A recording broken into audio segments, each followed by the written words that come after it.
Hey, what's up guys, it's Rich. Welcome back to the Apex Legends video. Today I thought I'd hop on and talk about recoil control. I get a few comments every now and again asking how to control the guns better on console. On PC it's a little bit easier in my opinion to have those slight movements which would help a lot in terms of recoil because the mouse is just a better designed piece of kit when you're playing first person shooters. But you can still do it on console. I'll do a little bit of a comparison a little bit later in the video because I do play PC every now and again. And it is far easier to control the recoil on PC, but it's definitely still possible on console. The short answer is that I do pull back on the right thumbstick to help control, but there are a few differences between the recoil patterns of different guns in the game. And those recoil bands are so important to know if you want to stay more accurate. You need to first know how your gun is going to act in order to try and counteract that movement. So first of all, I'm here with the R301. I'm going to start with this weapon because it's pretty much a fan favorite. I think it's many people's favorite gun. And I think the reason that it's many people's favorite gun is the sort of standard recoil pattern. It's very easy to predict. It only ever recoils upwards. There's obviously a slight variation in horizontal recoil, but not much at all. Like this is me not touching the right thumbstick at all. This is just how the R301 recoils. It comes with 18 bullets per magazine as standard, which is half that of the Spitfire. It doesn't have the greatest damage per shot because you're only firing light rounds, but I truly believe that most people like this gun because the recoil is somewhat easier to manage than other weapons.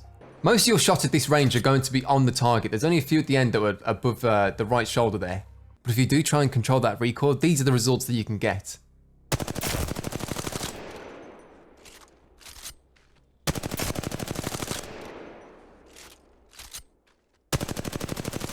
You can make the gun stay center of mass if you'd like. A lot easier. I mean, it's probably easier to show you on these like bigger blue targets as they don't disappear.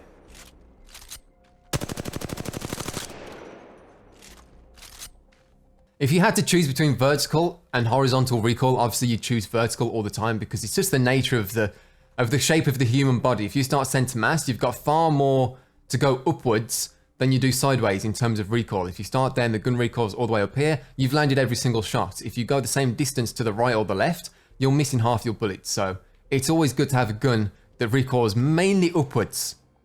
So now we've shown the R301, I'm going to move over to the Spitfire and show you why this one is a little bit more difficult to control.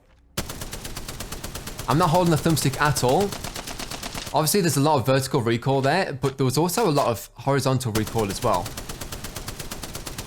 It's basically ended, it went off to the left, like here-ish, and then it went back central. I mean, you'll find someone that's strafing in a gunfight like this, it is so much more difficult to control this gun compared to the R301 because then you have to try and factor in the left and right recoil patterns as well. You can still control the recoil on the Spitfire if you just try and counteract that. You've got to understand that it goes to the left first and then it goes to the right afterwards, because if you do the opposite way around, you'll end up going off target from the left or the right. But if you can land every single shot on these targets, at this range, you'll be laughing in a gunfight. If you can do it on the moving targets, even though they're still fairly predictable because they are going slow, you know it's only going to go to the right hand side. If you can land every shot at this range, you're still doing pretty well. I think I missed one or two at the end there.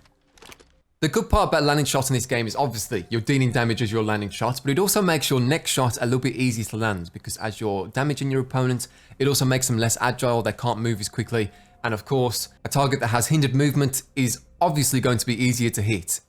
And this gameplay mechanic actually hints at the importance of your first shot accuracy. If I'm trying to aim at this target and it just comes into sight, it's not a good idea to try and instantly snap to the target. You see I miss a few of my shots here. If I go like this and then shoot, like I take an extra split second and shoot when I'm on target, if you can land that first shot, it becomes far easier to land the rest of your shots in that clip. But it's worth coming to the practice range and just choosing a target, let's say this middle one, and just acting like you don't know it's there and all of a sudden it comes into view and you have to try and snap on for some reason. Or you're sliding away and you have to land some shots in it. Because that first shot accuracy is so important. Because if you don't put that importance on the first shot accuracy and your opponent starts moving around, then it becomes a little bit more difficult to land the shots because you've already started firing and your recoil is already telling you left and right. Obviously don't take this to the extreme. If you see someone here and you're not the greatest player in the world, don't just go like this and then try and aim at them. Like you have to try and like spray and pray at this range. There is an exception to the rule. But I say just take the extra half second just to try and land up that first shot just so you can snap onto some targets. Now I picked up the Havoc here, I've got the beautiful tier 100 skin, but the main reason I don't like the Havoc is the fact that I feel like it needs the turbocharger attachment to be a good weapon. The recoil is fairly hard to control, I'm gonna not pull back on the right thumbstick at all, and this is the recoil that you're dealing with. As you can see, it's far worse in terms of recoil management than the R301. It's much more of a medium range weapon with the R301. You can sort of use it long range, especially because you cannot use a barrel stabilizer on this weapon. However, if you look at the recoil, it's nearly all vertical, which means that if you do try and control that recoil, you can definitely try and stay on target a little bit more. I mean, I crouch there, but I can definitely uncrouch and do that. I'm not sure if crouching helps too much, but just to make sure it's a fair test, as you can see, you're landing most of the shots. To be honest, it's a little bit easier than I expected to control the recoil on the Havoc, because you know where it's going to go. And even though if you don't do any recoil management, it's clearly a difficult weapon to control, because it's so predictable and because it's so vertical, you can just slightly pull back on the right thumbstick and most of those shots are going central. One of the things that makes the Wingman so good is that the recoil control, without even touching the thumbstick, like every single one of those shots hit. You get a lot of visual recoil with this gun. It looks like the gun's going crazy, but if you fire as fast as you can, the shots are still going central. You don't have to wait for it to, you don't have to shoot and then wait for your sight to get back in line. Alright, so we're just here on PC. I haven't uploaded any PC Apex Legends. I'm only like level 20 something. I used to play far more PC FPS games. H1, I played over 1,000 hours on. I've got like 600 hours on PUBG, but I haven't really played too much PC Apex Legends. But it's still far easier to control the recoil with the mouse, and that's why you see a lot of PC players, their accuracy, this is without putting down the mouse, just like the basic R301 accuracy there, but as soon as you try and control that recoil, like it's easier to stay on like the center of the target there than it is with a control stick. So one of the things I like to do, and I'll show you a little bit later on console as well, is try and hit all of the targets here. With an R301, you can sort of snap onto the targets a little bit easier. I mean, I'm not Shroud. I'm not the greatest PC player in the world, but snapping onto these targets is a whole lot easier. I don't know why I'm shooting these ones for. With a mouse and keyboard. Actually, I'm going to try the Spitfire's recoil control because obviously this one's, yeah, this is so much easier. Basically, all of those shots are landing central there. And when I say it's easier on PC, of course, on console, we do have our aim assist to help us on our way a little bit.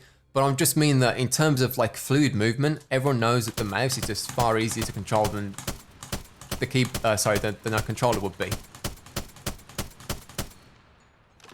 Now, one of the guns I used recently and I absolutely melted some guy's shield off with this gun without the turbocharger attachment is the Devotion. This has got one of the craziest recoil patterns in the game just because of how fast it ends up firing. It's actually shocking how much it recoils in the first few bullets, considering it isn't firing that fast. Look at this. I've only fired 10 bullets there and it's already recoiled well above those targets. But if you try it and control the recoil a little bit, I mean, it is pretty difficult. It's got one of the highest DPSs in the game. This gun is honestly so underrated. I feel like it gets easier to control the recoil on this gun the more it goes on. If you can control the first few shots, the last 20 or so seem like a laser beam. I wish there was a turbocharger attachment to try it out in this mode. But in terms of barrel stabilizers, there was a great video by someone called TheXclusiveAce who also makes videos on PlayStation 4. And he gave a detailed breakdown of what each one of the barrel stabilizers does. I'm not going to give you every single detail. But even the basic level 1 barrel stabilizer will give you a 10% reduction in vertical recoil. And that goes up to 20% for levels 3 and 4. There is a hidden perk of the gold barrel stabilizer that I had no idea existed. It turns out that the purple and the gold have exactly the same numbers when it comes to recoil management. But again, there's a secret little perk that comes with the level 4, and if you want to find out what that is, I'll leave a link in the description to this video. It was very informative, and I'd highly suggest you go and check that out. In his video as well, he found a purple barrel stabilizer here in the training mode, and I've looked for a good 10 minutes. I've even completed the training mode, thinking it might come in my care package that you call in a little bit later on in the training. But it doesn't. I have no idea where to find this, so I'm stuck here practicing without a barrel stabilizer whatsoever. And if you can control the recoil without a barrel stabilizer, you can control it with a barrel stabilizer, so it's not too bad. But there are a few drills that you can do. I've shown a few. I mean, obviously going up the hill, it makes it a little bit more difficult, but you can make your own ones up. But one thing that I like to try and do is land a shot on each one of these 14 targets. 2 of them are moving, and you've got 4 sets of 3. So hopefully you learn something. Hopefully you'll go into training mode and just try. I mean, honestly, 2 minutes before you hop into a game of just trying to control your recoil a little bit more will definitely improve your game. But thank you for watching. I do really appreciate it. Once again, there is a link to TheXclusiveAce's video in the description. It's very informative. Highly suggest you go and check that out. But thanks for watching once again, and I'll see you all in the next one. Bye.